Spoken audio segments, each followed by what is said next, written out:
Metre लगा दिया कि नए नोमन तेल होगा, नए राधा नाचेगी।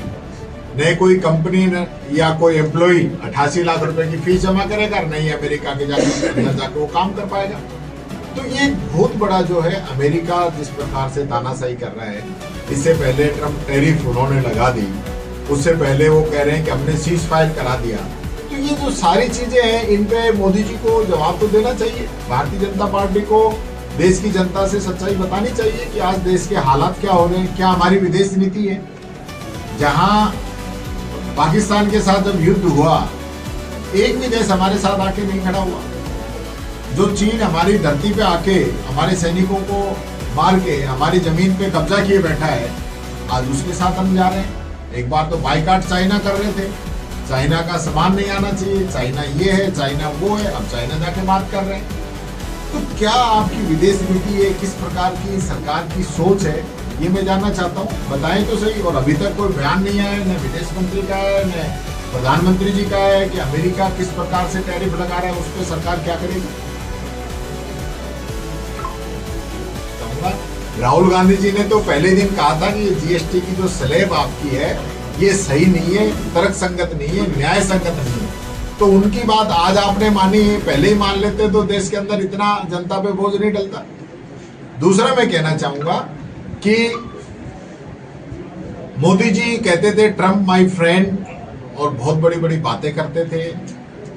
अब क्या हुआ, क्योंकि मैं अभी पिछले महीने ही अमेरिका गया था, एक बड़ी कॉन्फ्रेंस थी इंटरनेशनल लेवल की, उसके अंदर सभी चुने हुए जनप्रतिनिधियों को बुलाया गया था।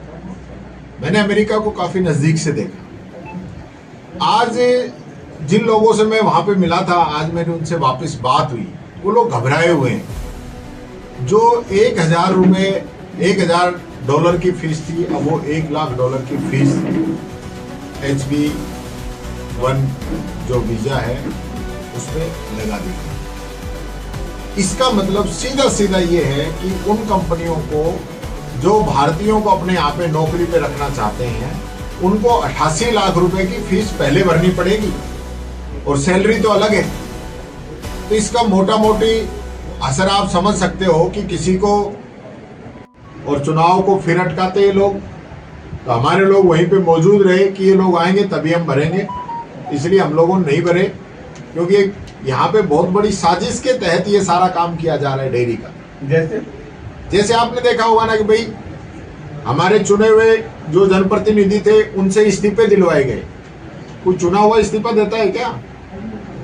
ये तो जिस प्रकार से कर्नाटक में, मध्य प्रदेश में इन्होंने एमएलए से इस्तीफे दिलवाए, इसी तर्ज पे यहाँ पे मंडी के जो डायरेक्टर थे, डेयरी के जो डायरेक्टर थे, उनसे इस्तीफे दिलवा दिए और फिर उसको डेयरी को भंग की।